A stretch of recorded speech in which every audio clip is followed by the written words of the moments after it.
You're listening to the RMPodcast, the official podcast of Red Moon Productions. Here are your hosts, Brandon Davidson, Keith Cheatham, and Sean Sebastian. Enjoy.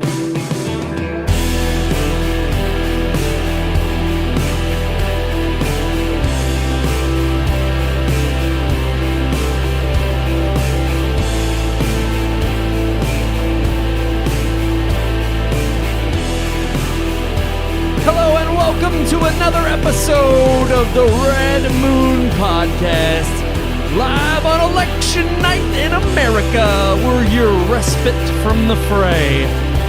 If you're not furiously updating Twitter or X, whatever you want to call it, or looking at the live news media, you could be watching us talking about movies. Live every single Tuesday night right here, rain, shine, or election night. It doesn't matter, at 9 p.m. Eastern on all your favorite social media outlets. You can catch out the downloadable audio version midnight on Thursdays. I'm one of your hosts, Brandon Davidson, alongside our normal new host, Sean Sebastian and Keith Cheatham. Welcome to the podcast, guys. Welcome one and all. That's right. We're your break. Just step away. I love using that. You know where I took that quote from? Respite? Yeah, respite from the fray. No. You know where I stole that from? Where did you steal that from? I stole it from Mr. Feeney on Boy Meets World. Nice. He uses that line. I forget what episode. Feeney was a smart man. He was. And actually, and that's the thing. Again. The character, maybe not the actor, but the character was. I mean, I like the actor. I'm not saying, I'm just, don't diss Mr. Feeney, man. I was just saying, I don't know the actor, like, I don't know him personally enough to say he's as smart as Feeney. I know that when he is married to the professor I should say dean. That's his real life wife. That's his real life wife. I always thought that was a nice, not only tidbit of trivia, but I was like, you know what? That's beautiful. You know, he played John Adams in 1776 as he well. Did. Love the it. musical. Yeah, I like that one. Mm. But it is, here's the thing. A lot of times, characters are written to be smart, but the writers are dumb. That's true. And anymore now, you don't have smart, actually intelligent writers. Pseudo jargon that they think sounds smart, but then it's not at all. There were I forget, there was an episode where Feeney or Eric gets on this kick of having like a word of the day calendar. And so he's like sitting there and he's annoying, and this is one of the later seasons because one of the Lawrence brothers and I need to rewatch the whole series. Lawrence? Yeah, it is, but I'm trying to think of his name. Jack. Oh, yeah. Jack is him in the show. So he's really irritated that he keeps using all these big words because, of course, Eric is just, he's really he's the dumb one. Yeah, at this point in the show. Well, he's lovable and likable, but he's just a little bit aloof. He's kind of checked out a little bit. Yeah. But he's sitting there, and Jack's just like, Feeney, please make him stop. And so I forget the full phrase, but basically Feeney's just like, have you checked out the latest issue, or I forget what they call it, periodical of Lascivious, scantily clad? Basically, and he rattles it off, and then Eric just busts out of it. And he goes, "Tushy's for sale!" And then he just runs and goes and gets a copy. Sean's like, "What the hell are you talking about?" That's exactly right. All I'm saying is, you don't need stupid stuff when you have Tushies. Tushies. I know. Oh, Tushies? Yeah. Well, that's the way he kind of said Tushy. Oh, okay. Tushy's for sale. I don't know if I mispronounced. Yeah, no, it's Tushy. Yeah. But I will say it took intelligent writers to actually make something that is intellectually stimulating. Again, this is why I like Frasier. Yeah. Frasier's a great show because there are actual like highbrow jokes, but it also, I think, is not so highbrow that it's talking down to the audience. It's inviting them along. It's witty. It's smart. Exactly. It doesn't treat viewers. That's I think a lot of problem with modern things is they treat the viewers like they're too stupid to understand things, so they try to spoon feed, or they don't even come up with something creative. They just, like I said, pseudo jargon. So they think people are dumb and can't understand what they're trying to put in a movie. That's why we often highlight Nolan. Oh, that didn't People are understand. dumb, but people aren't as dumb as what Cronenberg or the makers of The Witcher or all the we had to change it because the readers who love the books are just too stupid to understand it. Apparently, Or they're just so shocked by the amount of applause at these pseudo-intellectual film festivals that they're like, they just don't think modern audiences are going to understand. well, no, not when every movie gets an 11-minute standing ovation at every festival. I mean, At least Yeah. 11 minutes. I didn't understand Megalopolis. yeah, but it didn't had get it had an 11-minute standing Yeah. ovation, which proves how stupid you We'll are. watch it later and just be like, this is a masterpiece. Just like Tarantino. I'm gonna watch it at home, and I'm gonna stand up in my basement and clap for a half hour. It's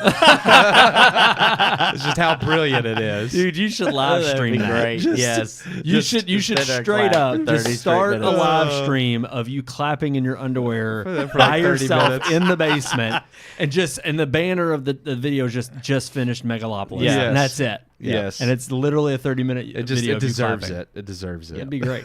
it literally looked like the Shia LaBeouf meme of him standing Yeah. up in the Yeah. theater. Yeah. But no, just like Tarantino, watched Joker Folie à Deux, and he got it. Oh, he loved it. He loved Yeah. it. Yep. Loved it. He loved the fact that Todd Phillips basically said "screw you" to everybody. That's he thought right. it was hilarious. Yep. That's right. So yeah, we're going to talk about that a little bit and how Tarantino doesn't want to watch other films that are getting critically praised and shows. He's tired of remakes, and it doesn't even matter if they're good. He's too morally, intellectually superior for that. Yeah, that's right. So we're going to talk about that. We also got RDJ clapping back on AI, saying "Ain't happening." Yeah. Ain't happening, Captain. Nope. Yeah. He's going to destroy his own legacy by just being whatever Marvel wants him to be. I rolled my eyes a little, but not at his opinion that he doesn't want to be brought back. But yeah, we'll get into it. Yeah, we'll talk about that in our headlines. But we do have a movie review. Yeah. There was really no big one on the block this past week. No, not Because really. the newest one that came out here, Yeah. a return of Robert Zemeckis, Tom Hanks, and Robin Wright, Yeah. flopped Yeah. It horribly, flopped horribly. at the box Yeah. office. I don't think we fully decided, but we might review that. We've looked at some Thinking about it. screeners. Yeah. I'm intrigued They still. advertised that as better than Forrest Gump. No way. That's how they were advertised. Yeah, I no think way. they wanted that way. having them three reuniting. They definitely were banking on nostalgia. Forrest Gump Yeah. of look at what they created in the past. And Look. I hate that because every time you get a legacy director that was great in the past, some like again Scorsese, Ridley Scott. I won't even count Cronenberg. He was never good.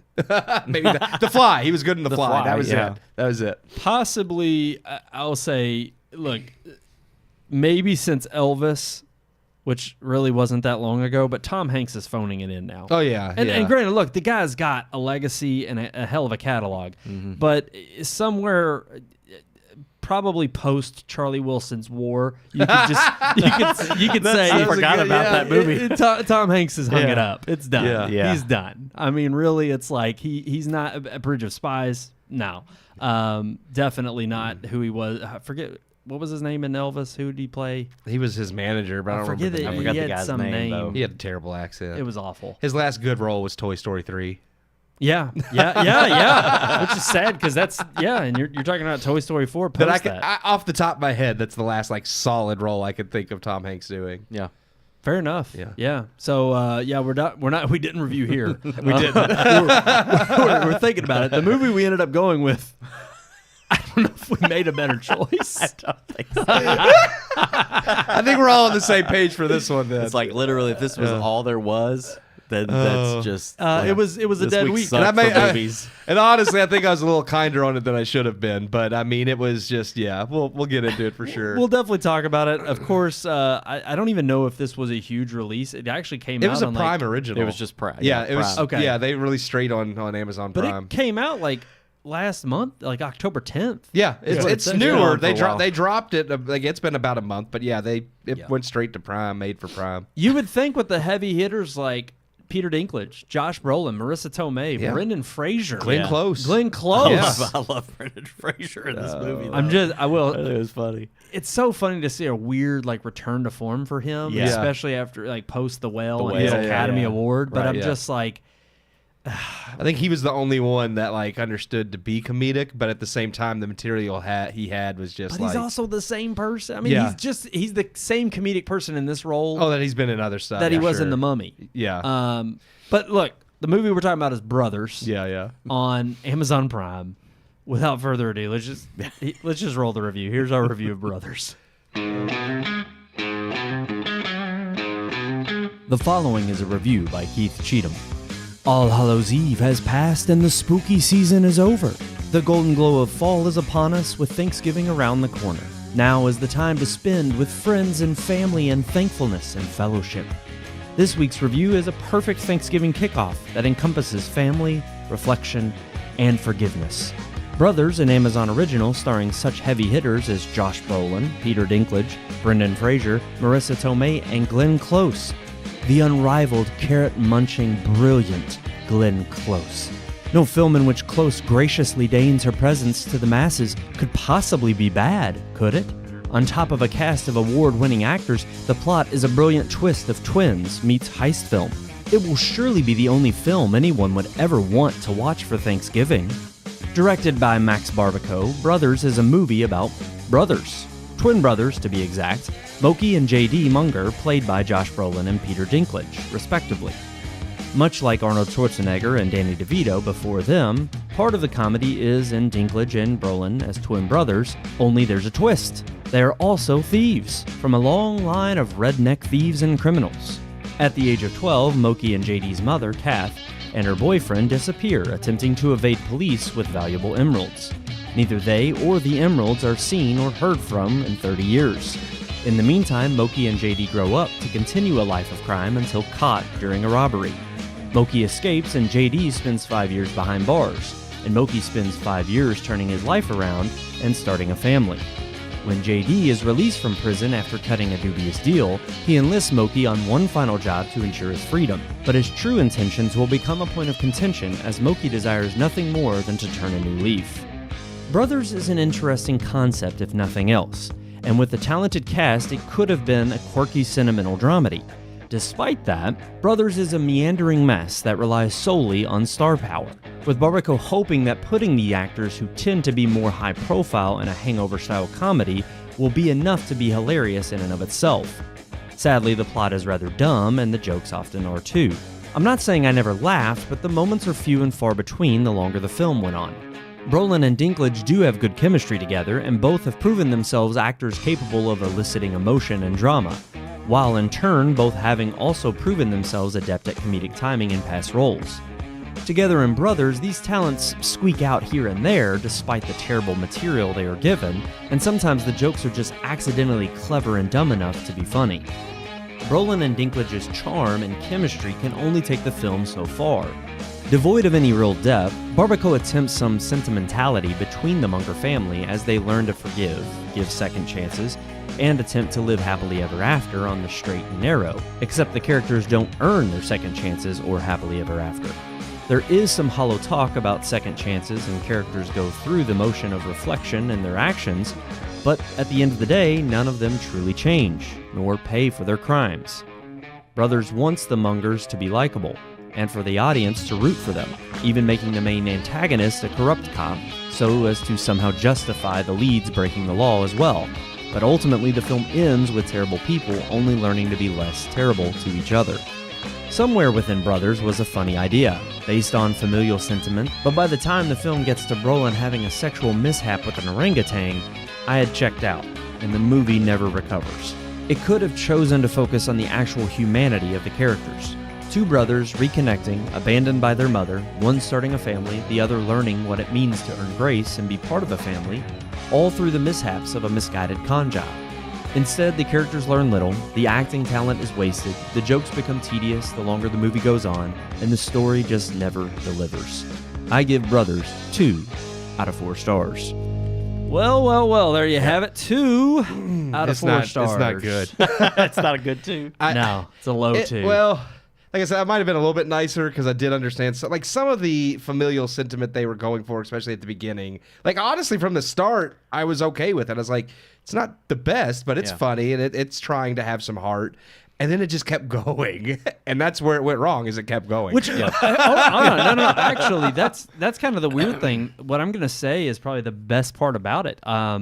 It's an hour and 29 minutes. Yeah, it is short. It's literally like under 90 minutes, which is great. Yeah. That was probably the best part of the movie. Yeah. I couldn't agree more with what you said in the review about them not earning. Look, from the outside of the movie, I kind of knew the premise going in, but this whole shtick of like a line of redneck thieves, Yeah. and then I'm supposed to care somehow from the beginning, and then even somewhat this loose, tortured relationship they have with their mother, and I just I didn't buy it. Two, I didn't think it was heartwarming at all, even with it's so many different times I've seen this storyline done, and there's like a shred of decency that you try.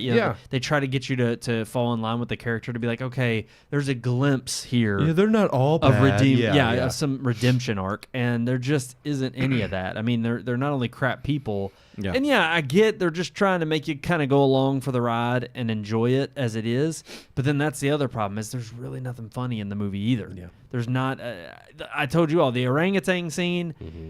I laughed the moment it enters. Yeah. But then it's like any movie these days. Like it always goes too far. Yes. It devolved. It was like terrible. I mean, honestly, the only part that I thought was genuinely funny that didn't just kind of go off the rails was, and it's kind of close to the beginning, but when they're in the car just starting their trip, and Peter Dinklage starts talking about how he learned all this poetry in prison. Oh, yes. And he starts doing this awesome. He tells the story, and it's like, the meat, okay, I like that. Yeah. And Josh Brolin's just like, what? What the and hell does that mean? You gotta eat the meat. Yes. And he's just like, what? Like, he doesn't know. And I thought that was genuinely funny, and then they cut it, and it was good. Thank you. You left it. Instead of just leaving it hang there, it was. But that's what the rest of the movie does. It's just every funny moment was drug out so ridiculously. Or it got too crass, or even with the orangutan, it went down the sexual road. And I'm like, this is what happens when jokes fail. Is you try to take it too far to make it seem comedic, and it actually ends up doing the reverse, the opposite. It makes me roll my eyes and think, really, you couldn't come up with any other like fifth grade type of humor, like it. So that, plus the writing, and stereotypical from start to finish, very cliche. It's pretty We've predictable. seen this before. Right. We've seen how many movies where either friends or brothers are at odds because one does this and always gets the other one into this trouble, and then they want to help each other, and then it ends up playing out the same way. It's this is all your fault. I should have never done it. It's like, how many times have we ever seen a movie like this? And it's like so very cliche, generic, all of it. Like, I've seen this plot. Like you said, it's literally, they just took the idea of like twins with Arnold Schwarzenegger and Danny DeVito, and then they just took even the other brothers movie. Yeah. Well, that's what I'm saying. With Wahlberg, Mark Wahlberg, and Jake Gyllenhaal. I'm thinking. Sorry, my bad. Step Brothers is what I'm thinking of. Oh, with Will Ferrell. It's the same storyline. It's like two of them, and one drags the other one down and gets the other one in trouble all the time, and it's like they mixed a lot of I think just things you'd seen before and didn't do anything new. And I mean, I just honestly, it felt like it is exactly what we talk about when we say streaming services that greenlight something just to have content. It's like this kind of struck me as maybe something that I feel like was either on the back burner, or it was potentially kind of a script floating around out there. Yeah, I mean, he was the director of Palm Springs, which had a brief moment in the sun, which, gosh, that had to have been, or is it not? Was it Palm Springs or Spring Breakers? I can't remember what one it was. I'm thinking Spring Breakers. Maybe the previous movie. I don't think I've heard of Palm Springs, but I do know what Spring Breakers is. I think it might have been. Correct me on that if that was the movie he directed, because the thing was, the movie they showcased as what he directed, I kept thinking like, oh, I've heard of that, and it had like a brief moment of notoriety in terms of, oh, this could be like another up and coming director, and I'm guessing that there was no studio that wanted to put this in a theatrical run. So of course, streaming services are always looking for more content that they can put on there, and if you throw in the big names like he did, that immediately screams like, oh, it's a win, because you're gonna draw eyeballs just from those. Palm Springs, yeah. Oh, then I don't know what. Actually, I don't know. What is Palm Springs? I'm not sure what that movie is. Then I've seen that movie poster before, though. It has Andy Samberg and J.K. Simmons in it. I do not remember that. Yeah, I remember and Kristen Milotti, which is weird because she's been in things here and there, but she's really blown up with Penguin. Is that an Amazon flick too? Let's see. Good question. I feel like some of these directors and stuff get on these. They have like deals. Well, it's Hulu. Palm Springs is Hulu. It's Sorry, like I've got a phone call. You gotta take it. You can take that if you need to. If you need to take it out. Yeah, we don't. Yeah, hang on. on air, or do you, I mean, you No, can step go out ahead. if you need to. Okay, No, keep going. but no, Alrighty. I think it's like what is it?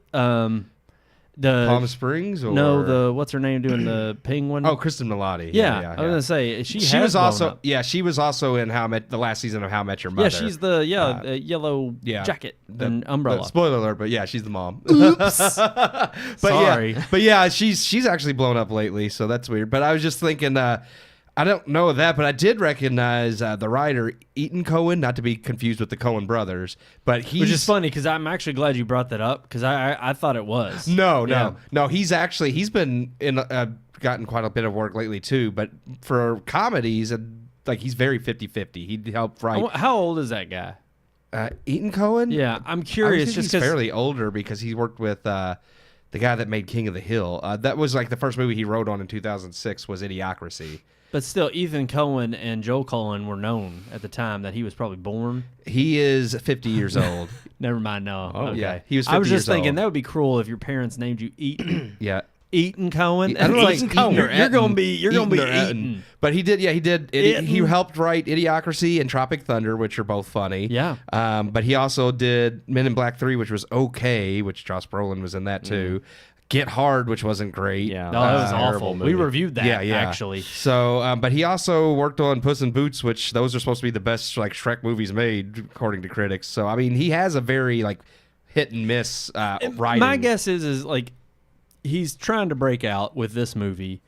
Clearly, he's got enough pull to pull in some star power to give him, I think. And look, I'm all for like this is where I would be okay with actors coming together to kind of give some people with lesser known names a leg up. The problem is it didn't pay off. Yeah. And the story itself. Now, granted, I don't care if there's an extended cut or not. There's not enough material there for me to say that it warrants any more time. The time you spend with the movie is enough. That's more than enough. But it's just trust me, you get halfway through this and you're just thinking either one, I've seen this before. Yeah. It's not doing anything new, and there's really not enough, content there that warrants this viewing. There's no depth or emotional. I think that's what disappointed me a lot too, is that you do have these heavy hitting actors that can do emotion and sincerity, and it's like, oh, I get this is supposed to be a comedy, but even good comedies still make you feel for the characters.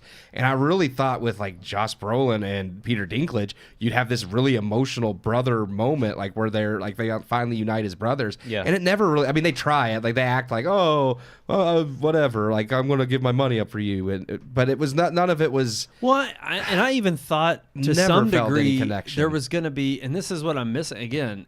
Maybe because it's the most relevant of this kind of the same ilk, but in the most recent part of my brain that I'm pulling from is Baby Driver. Yeah. We constantly go back to that because it's someone who's on the wrong side of the tracks but knows it, still serves time and has a redemptive arc all the way through.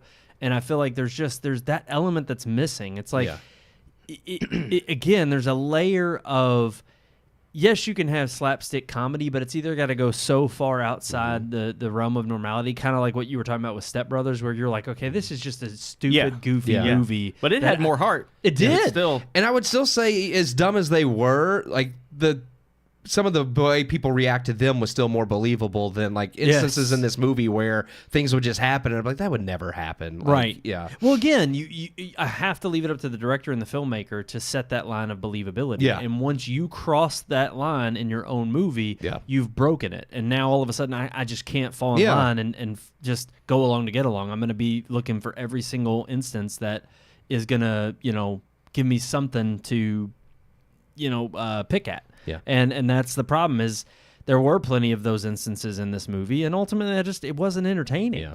And I just got about halfway through where I was just like, I don't really care what happens to these characters, and each of the set pieces that drove them from one scene to the next just didn't keep me invested. Yeah. I just was, by the end of the film, I was just like, okay, I'm glad that one's over. I'll never revisit it again. Yeah. So there you have it. 2 out of 4 stars for Brothers on Amazon Prime.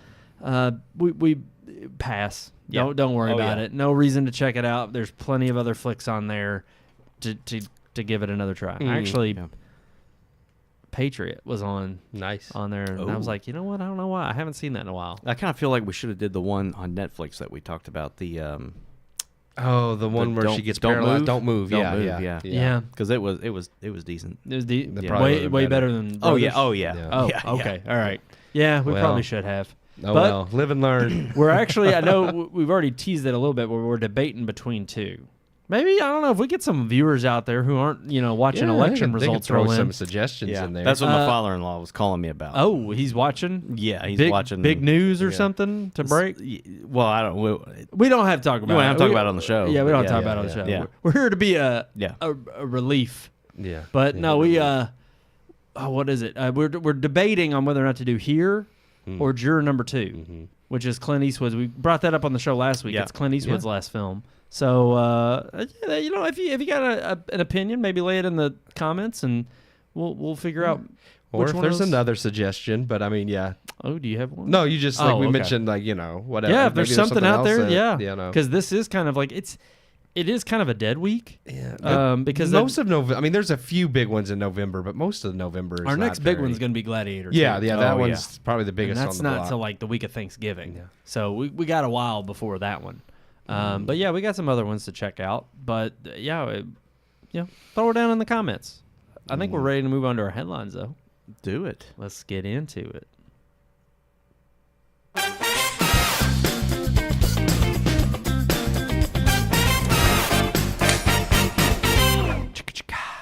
Pow, pow, pow, pow, pow. Pew pew pew pew pew pew. It Oh, doesn't work. Daggone it!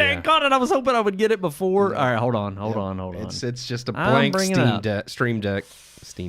I'm bringing it up. We like.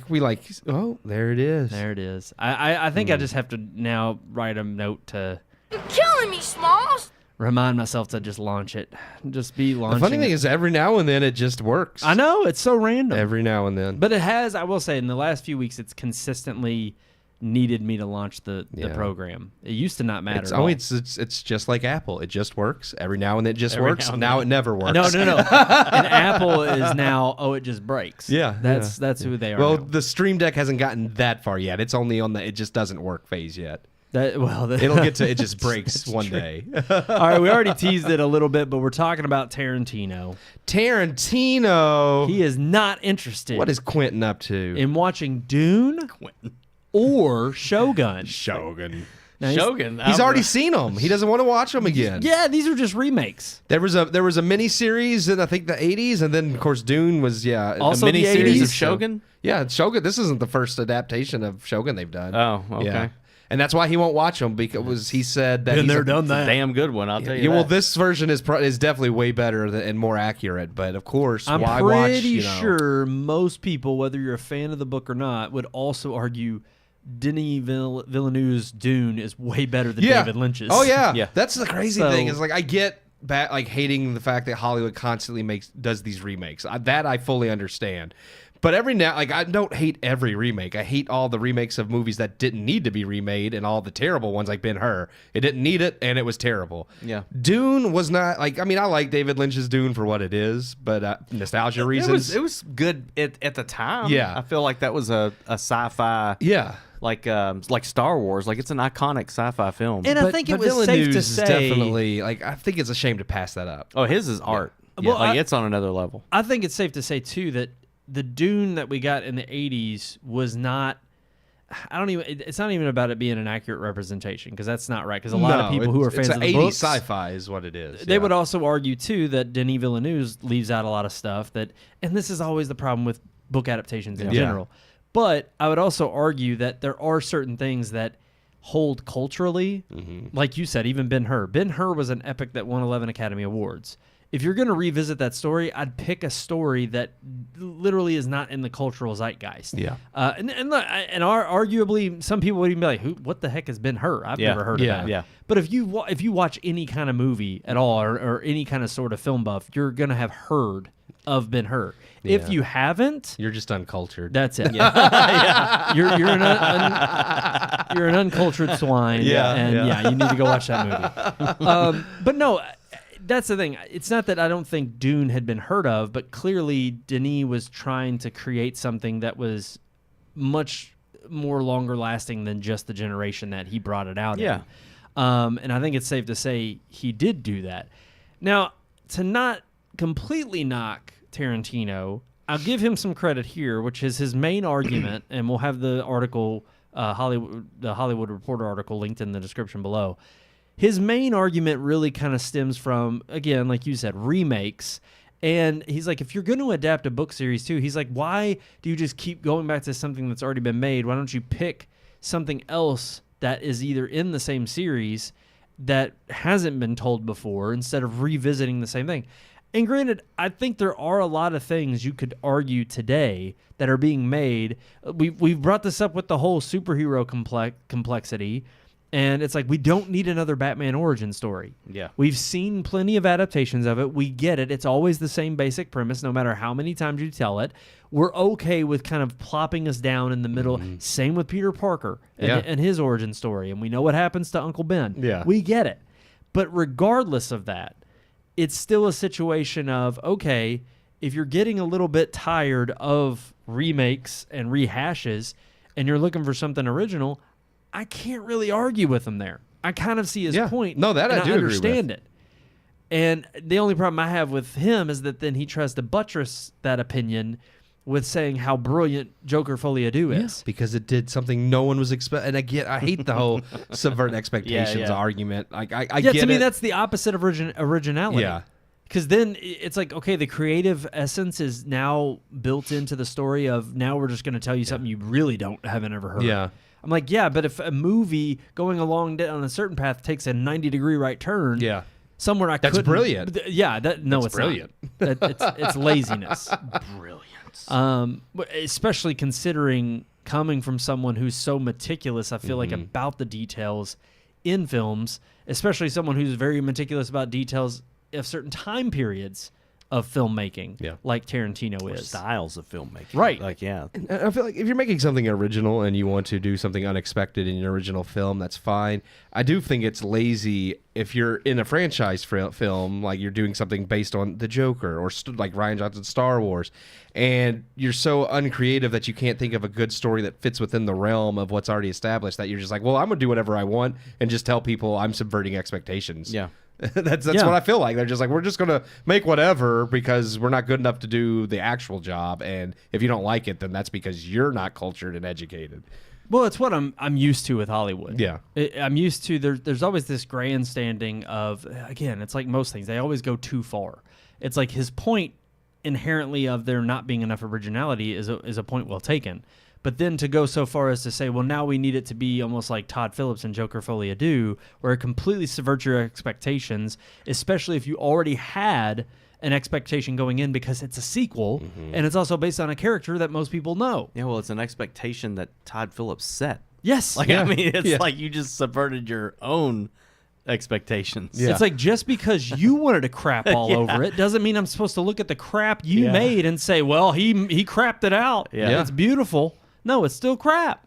So I get where Tarantino's coming. I would even somewhat sympathize with him if he had the argument of, I don't want to watch remakes or I have too many other things to watch. Because that's where I would almost argue is, if you don't want to revisit something that you maybe have already seen, and even if you argue like, hey, there's a nostalgia there, because he even's like, I don't need to hear about spice and sandworms anymore. Like, I already saw that with David Lynch. Yeah, and I got his point, like, because he mentioned on the show, he's like, I saw 13 hours of that. I know the story. I'm even sympathetic. I can understand that. And he talked about, like, he mentioned Ripley, which is a book series. He's like, they made that book, like you mentioned, like twice. He's like, I didn't care about the story the first 2 times. I don't want to see it remade a third time. It's like, those I get. It's like when you already know the story and the story doesn't interest you to begin with, the remake probably isn't going to interest you. 100%. Yeah. And to me, the only category where I've maybe seen that work well is in video games. Yeah. And that's very particular because it's a different experience when you play it. And also you're talking about vast, huge amounts of technological differences between some of the originals and the remakes. Whereas with these movies, again, sometimes, like, I don't think anybody would argue that you could create spectacally a better RoboCop nowadays, but would have the same heart that the original has. Yeah. Absolutely, it wouldn't. That's why the original holds up so well. Does that not mean Terminator? There's plenty of moments in that movie where you can tell it's a claymation type, dummy that they use, or robot, even a stop motion in the first movie with the full is it T-1000 in the first one? No, that's a T-800, I think. Yeah. What is it? A T-800, I think, is the original, the Schwarzenegger one. Yeah. But it's like, when you see that, yes, it's outdated, but the story and the movie itself still holds up extremely well. That's what's endearing about it. The same way that even Peter Jackson talked about when he did the 4K remasters.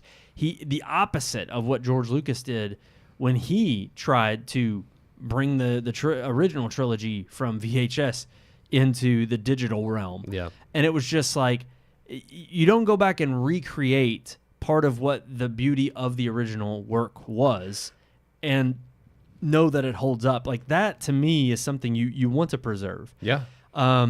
And still, what makes the original, that I can see from Tarantino's perspective is an argument worth having. What I don't like is if it's like, oh yeah, I just don't want to spend my time on this because it's a remake for remake's sake, but yet at the same time, like, I'm willing to then go see something that is crap, but because it completely subverted my expectations, I'm now going to roll it as a piece of art. That's right. Now, see, I just think, like, especially with Dune, I'm having seen both of those, and I'm still only about halfway through the book.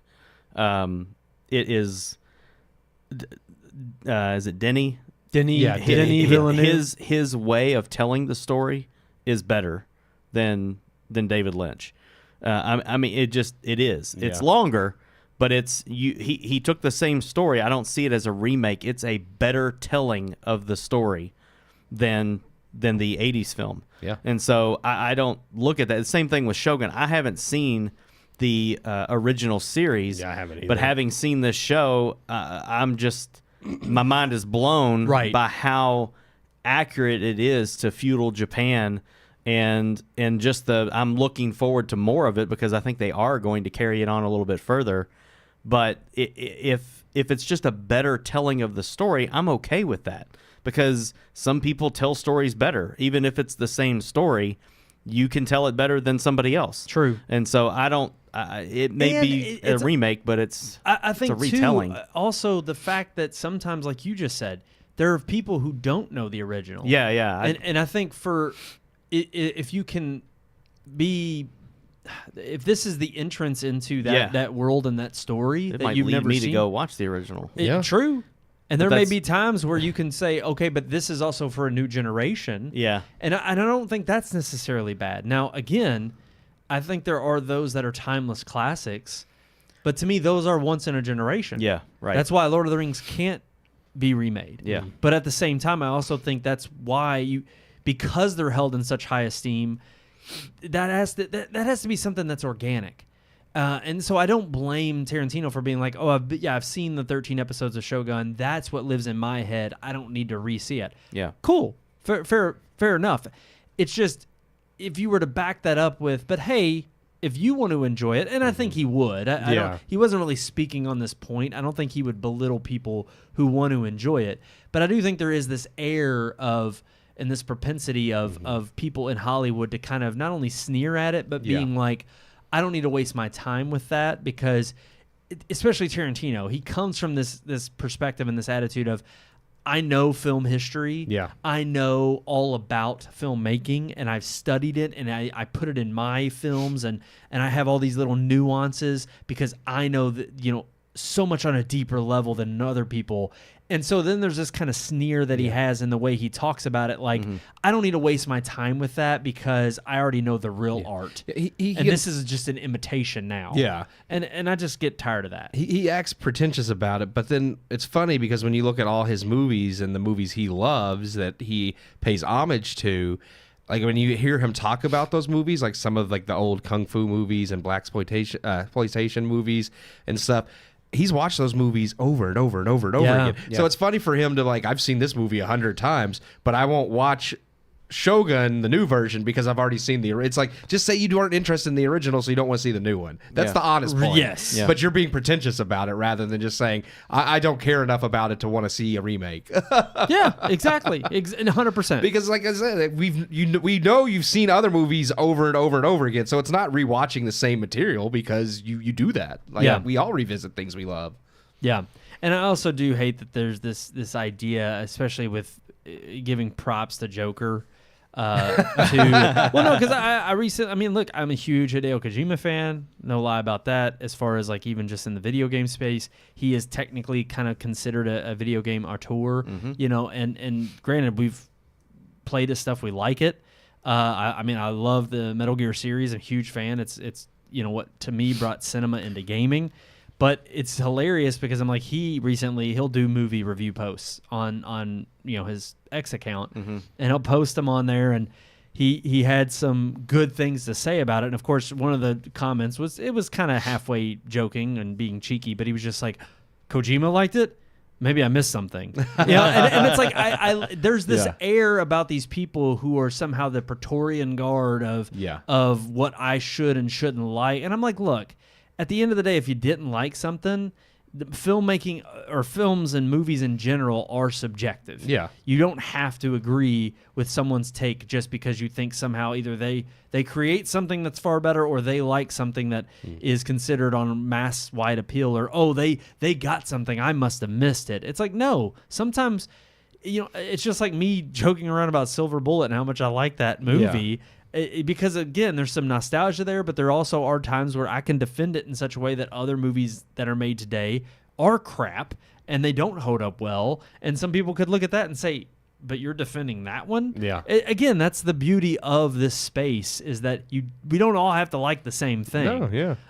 But I do think it is funny because there's a lot of times, especially today with social media and how things get amplified, you're kind of pigeonholed sometimes into liking something that other people have told you from on high, these elite attitudes of like, no, this is art, this is good, you just don't understand it, or, oh, you better get on the right side, like you better get on this, you know, this path because you know, you've got to be told like, oh, this is good and I enjoyed it. You know, just like with many of like the more political angled films, again, if you don't like it or you don't understand it, it's like, well, that's because you're wrong or you're evil. Exactly. So it just it gets tiring. It works that way too. Yeah, it does. It gets tiring throughout just to have, again, like the elite, the rich in Hollywood tell you that they know better than you, and if you don't like what they like or you don't think the way they think, then that's because you're wrong or have a problem. It just, audiences are tired of it. They really are. Right. Don't talk down to me. Yeah. You know, inform me in such a way that, again, if you intellectually present the ideas, we've spoken highly of Nolan, and where possibly I was critical of Oppenheimer because I felt like it dropped the ball. I felt like he was a little bit too preachy with some of the, you know, more methodical, overarching, not even methodical, I'd say more the humanitarian aspect of the film. I thought he was kind of being a little bit too preachy with, other than the physics behind it. Yeah. He talked up the physics and talked up the explosion, but then that wasn't really the meat or the crux of the film. And I felt like that was a big miss. Yeah. Whereas other films like Inception or Interstellar, I felt like he really does a good job of weaving in the science or science fiction into the narrative and into the characters, and he doesn't treat you like you're stupid or talk down to you. He presents it as he would, and he lets you take it at face value. And if you like it, great. And if you don't, or you don't understand it, then you end up being in the same line as Tenet that nobody got. Yeah, I was gonna say that's one that I still just cannot wrap my mind around. Nobody got that one. Nobody. But at least Nolan doesn't tell you you're stupid for not being able to understand it. Exactly. He usually explains it, and it's like, oh yeah, I get that. Yeah. Yeah. Nobody got Tenet. Yeah, no. I don't think Nolan fully got Tenet. I mean, he didn't come out and explain that one. He was just like, I tried.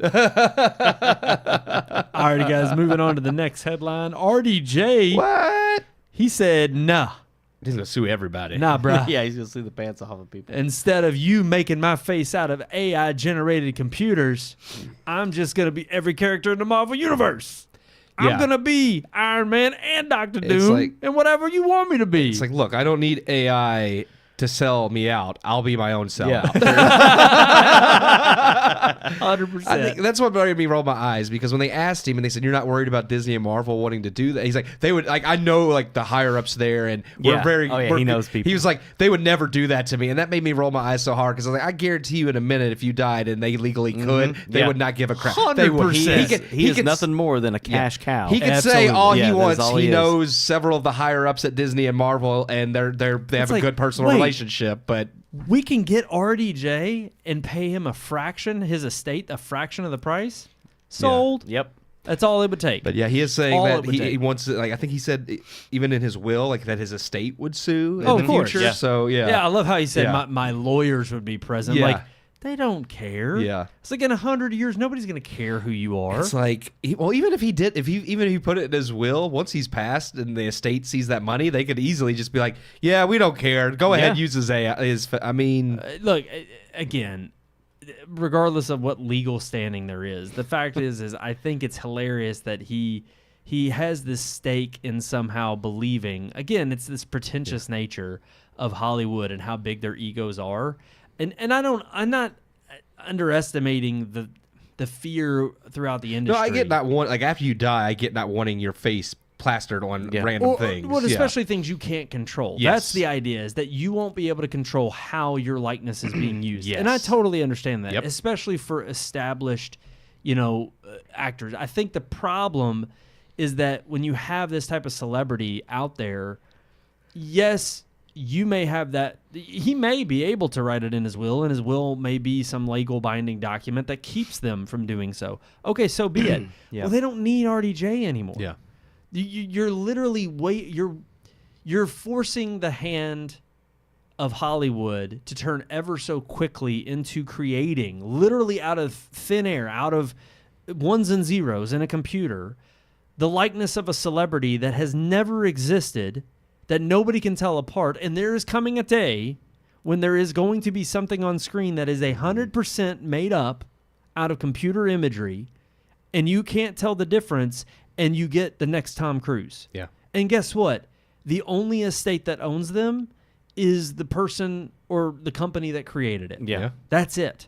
So you're just furthering the decline of what a celebrity of flesh and blood really means that much quicker. You will have celebrity of what we already get in terms of what society and cultures are already infighting about with regards to social media and how fake it is and how you get these manufactured, ideas of what you're supposed to be in society because of what you see online.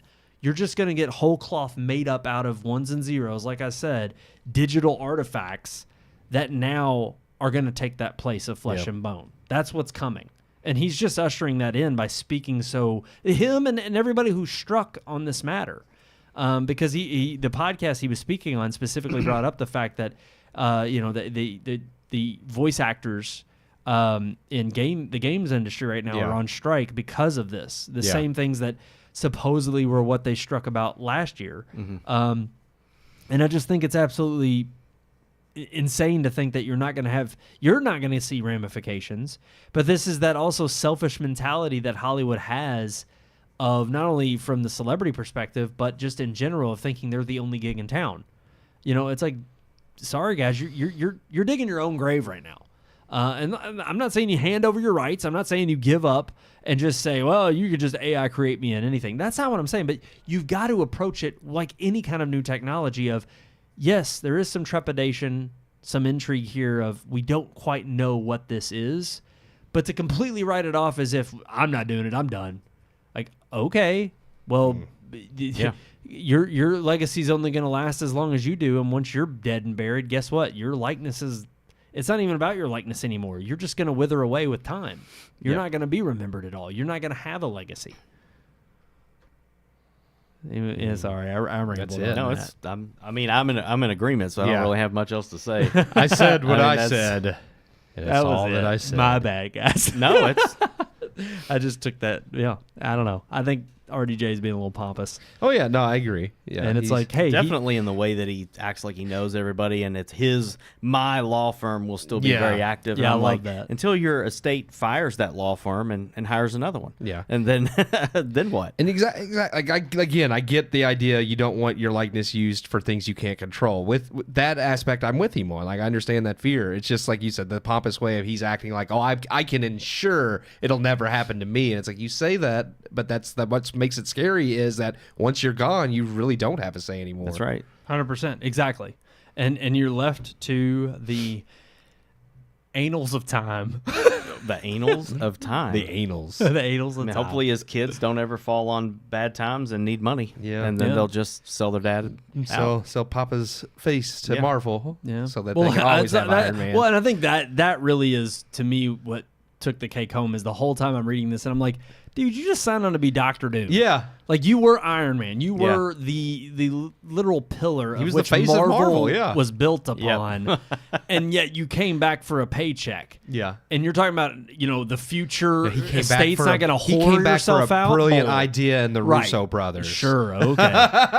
Yeah. I just love it. It's like, dude, there's just no integrity there. Yeah. I'm sorry. I just don't buy it. I don't buy it. All righty. Ready to move on to, our unique weekly segment. You don't have two movies. He gets through a little quicker. I know, it's insane. We got a good one, though. Kind of come up out of whole cloth. But yeah, let's run our story time segment. It's story time, where the podcast members tell their stories.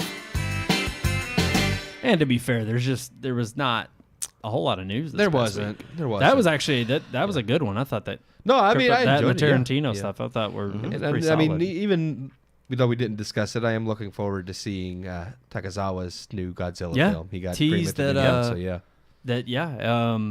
He will be directing. The same director from Godzilla -1 Yeah. will be coming out with Writing, another one. directing, and special effects supervisor. Yeah. So I was yeah. actually telling Keith while we were over at the Smoke Shack that that director had they just recently said that they had held a meeting with Kevin Yeah, Feige. apparently Feige met with him. Are you So, serious? Yeah, I guess they're going to try to, they got to try to, Poor unfortunate soul. whether he well, I did read he turned down all offers to make Godzilla 2, so maybe the Marvel offer is one of the offers he turned down. Who knows? Godzilla +2. Yeah.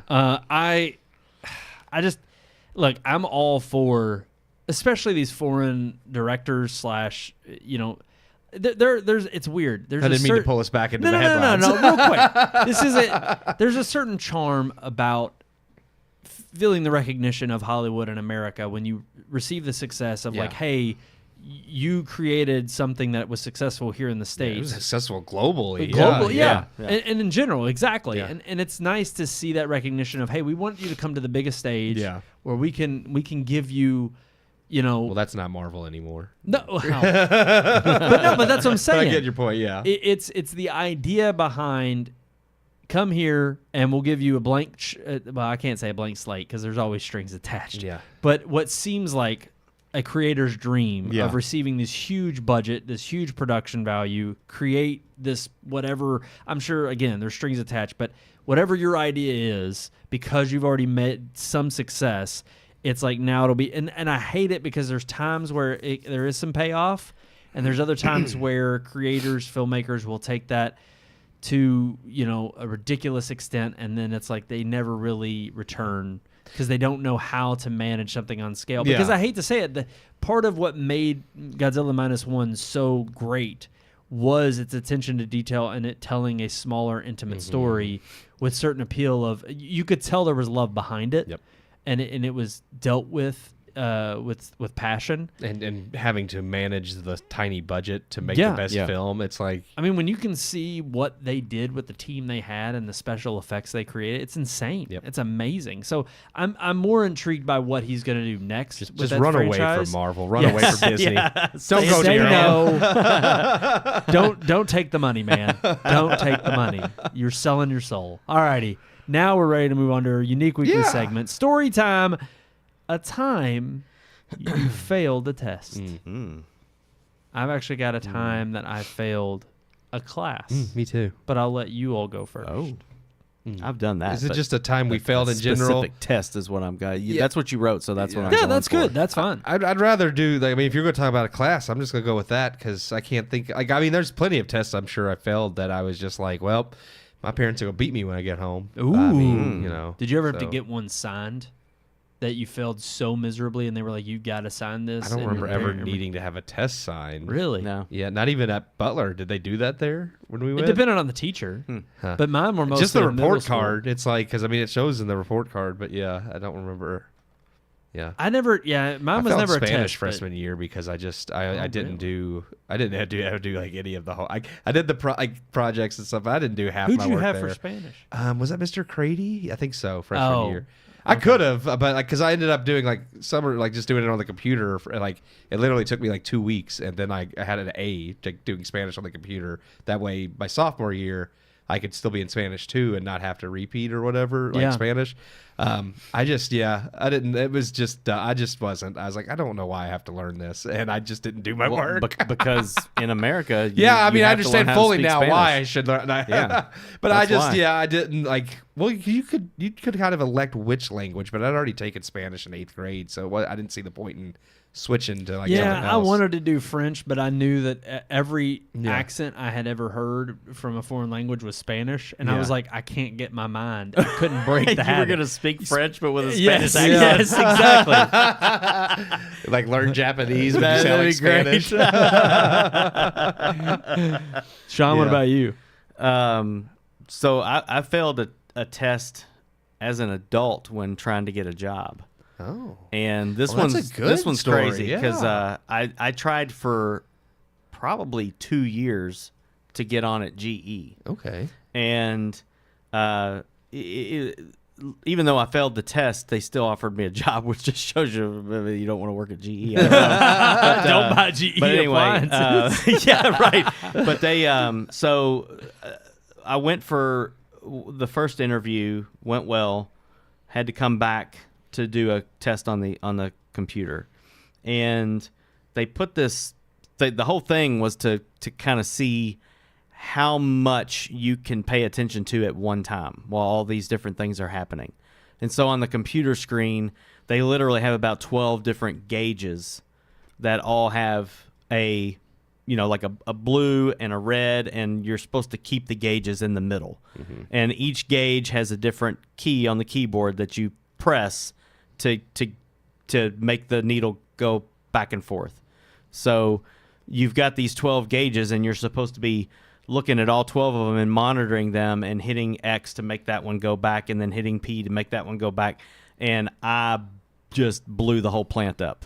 I mean, that's what it was. Homer It was like Simpsoned to it. see if you can monitor all these gauges, and my ADD would not allow me to look at all these different things. And so I'm looking and I'm trying to keep them. I think I kept about 4 of them alive, but it was like a huge fail. Yeah. And when I went for the second interview, they brought it up, and the 2 guys that I interviewed with just straight up like laughed about it, and, and they were just like, yeah, this one was pretty, like everything else I did, all the other stuff, like these mechanical things, and I got it all right, but this one thing was just so bad that they literally they were like, you got 100% on this, you were 99% accurate on this, and then they show this one and it was like 24%, and they laughed. They were just like, this is such a huge difference, we're just going to chalk it up to this is just one skill you don't have, or nerves or whatever. But no, it was really funny because I'm sitting there doing this, and I'm sitting here thinking, if I don't do this, I'm not getting a job. And it ended up I didn't even take that job. So it was just a funny thing. I was a nervous wreck. I was sweating bullets, and there's other people in the room sitting at these workstations, and I'm like looking over at the other people that are doing the same thing, and they look like they're doing fine, and I'm just bombing the whole thing, and it was just a very like nerve-wracking I've heard that thing. Getting on at Ford, there's like a test that's like that or something. Like I don't, maybe it's a certain position, but it's like you have to do a certain amount of math in your head, and like or at least by hand, and not without a calculator, just to be able to. There was several computer tests that I had to take. I mean, one of them was like stupid. It was just like these like cogs on the screen, and you had to look at the ones over here. You couldn't move them, but you had to decide which cog went into that spot to make these other ones move. And it was like, this is like kindergarten. Like right. I just flew through that stuff. But then when I got to the gauges and monitoring all the stuff, I was gonna say there's like, got to no be way. some kind of I'm sure they outsource it to some kind of company that's just like there's some kind of cognitive test that like they figure out, well, this is testing this sort of skill and I guarantee and it's like because I mean I don't know. I think about it in like the AP testing we did, which of course those were always, or even the CATS testing is what it was called, the end of the year test for school, and they would always do like this: do your best, there is no failure. Yeah. You just and I'm just They're sitting supposed here, to gauge how much you've retained or learned, right? And I always thought not only was that bogus, but I'm like, the moment you tell me you got to worry and I'm not getting graded, well then I don't care. Yeah. I was like, and that reflects on the school. Yeah. That reflects on what they've taught you. And to me, it was always better. Like, I don't know, maybe I guess in high school I did take it a little bit more seriously, which I don't know why. I thought at that point academics mattered. And I mean, they did to an extent, but it was more like, no. That was my, like, I didn't fail, like, a lot. Like, always tested well. Like, that was my thing is, like, tests. You just didn't want to do the work. When they gave me homework, I was like, I did all the stuff in class. Yeah. I passed all your tests. I don't want to do this homework, which is I- not good. Like, I'm not proud of it. I'm just saying that was my mindset. I was like, I get A's on all the tests. Why do I need to do your stinking homework? Yeah. I don't know how I did that, but I did the same thing in middle and high school. It was like I didn't study. I didn't do the homework. I didn't take it seriously, and then they flop a test down in front of me, and I aced it. Yeah. And I don't know how. It was just God was on my side. It was like it was just sheer. It wasn't luck. It was you were able to retain it. And I mean, I get it because some people, the only way they can retain is repetition, and that's where the homework comes in. But I do think, well, and I also think there were differences between teachers as well. True. There were teachers who taught. Yeah. And they actually like they would teach you how to think, yes, as opposed to what to think, or they would also not teach you towards a test. There's ones that said, just read what's in this book and remember it. Right. Or, you're going to read this chapter literally word for word and fill out this sheet and find the info. And I'm like, this is not helping me retain any of this. Yeah. This is busy work. Yep. And it's just so that I can sit here and shut up for an hour and then you can just check it off and grade it that way. And I'm like, yeah, there were actually teachers you always knew the difference. But no, a time I failed a test, and it's interesting, or a class. See, and it's funny because you talk about GE, and I'm like, I'm already looking at trying to get certifications in certain things. Yeah. And I'm not looking forward to doing like Cisco certification, a certain like VMware certification. Like I'm looking at those, and there it's like, not only do you have to know your stuff to make sure you're good, but that costs money as well. So now money's on the line. Yeah. And you think, I'm going to study even more. But to me, I'm just like, I've never been a great test taker. Yep. I'm far better at, like you said, I'm far better at retaining it after practical use of something, to where when you show me the test, like down the road after I've been using or doing something for a while, you show it to me and I'm like, oh, this is nothing. Yeah. Like, this is easy. Like I could probably go back and look at, I wouldn't ace it, but an algebra test from like, high school and just be like, oh gosh, I remember this. And now actually math was one area where I did pretty good. I was actually, to me, it was very just simple. Like you told me the concept and I just picked it up. But that's so like a very objective like category, whereas other things you gotta, there's more nuance. Yeah. But micro econ in college was one of those. And I remember at the time I was very fascinated with economics, but I also thought myself better than the professor, and thought that I didn't need to really worry about studying or knowing terms because it was just going to be simple to understand. Yeah, that didn't work. And that was actually one of my classes that I failed in college, and I ended up having to use an elective spot later in like my junior senior year to right that wrong. Yeah. Because if you do get an F in college and you fail a course, you don't get you don't get credit for it. Yeah. So I had to get credit somewhere. Yeah. So I was able to thankfully take that one on a chin and make up for it a different year or a different semester somewhere else. You got to learn from your hubris. It happens. Yeah. And so I kind of wish I could go back and retake that course, but Thank God I'm out of college and I don't have to do that. But yeah, so that was the time I failed a course. There's probably plenty of other tests that I failed and didn't think. As far as the report card goes and having to get those signed, I do remember getting in trouble because on my middle school report cards, not only did you have to get them signed, but they would give you numbers at the bottom of each like class that corresponded to something on the back that the parents could flip over as like a little metric. Yeah. And they'd be like, oh, 3 was great effort in class, 4 good question asking, or something like that. You tell you like kind of like a key, right. And I would always get talking, and it was always the same class, same teacher, and my mom would get pissed at me, and she was like, if I gotta come up there and sit next to you at a desk, I will. You better stop talking. Like, she got mad. Stop talking. And I just could. Was there a girl in that class that no. you liked? It was my buddy Ron. Okay. And I hate to say it, but we did not talk that much. This teacher had it out for me, and I'm sorry. It was her fault. That happens. Yeah. So I got it. And now I get to talk all I want. Yeah, that's you right, talk we know you enjoy the talk. That's still quite a bit of that. Alrighty, guys. Thank you all so much for tuning in. We appreciate you all watching. Hopefully, you're not so sucked away by the election results. Sean's getting in some breaking news. It looks like breaking news. There's gonna- some comments. There's a few comments. Just comments. Oh, okay, good. Nothing. Like, Anybody tell us what movie they want us to see? No, next week nothing. to review. Okay, all right. No. Someone asked if we were going to cover the election, and another person said Tarantino can do what he wants. You know both of them. Yeah. Yeah. Okay. Well, you know what?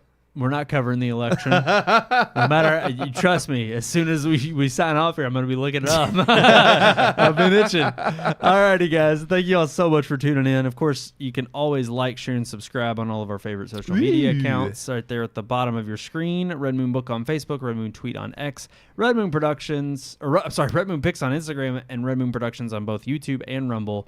Like, share, subscribe on all those social media platforms. There's also that old-fashioned way of reaching out to us. What is it, Keith? RMPodcast at redmoonproductions.com.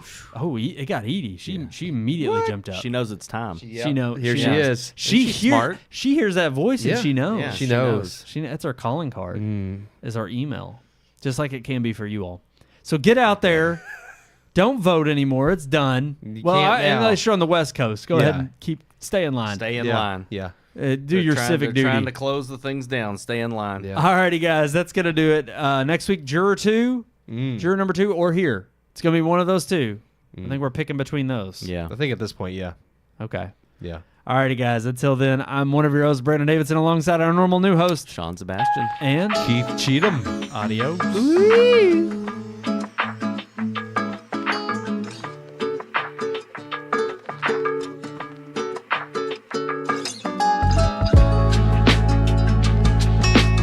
We hope you enjoyed this week's episode. For more reviews, previous podcast shows, and everything Red Moon, visit our website, redmoonproductions.com. You can also like us on Facebook or follow us on Twitter by searching for Red Moon Productions, LLC. We'll see you at the movies.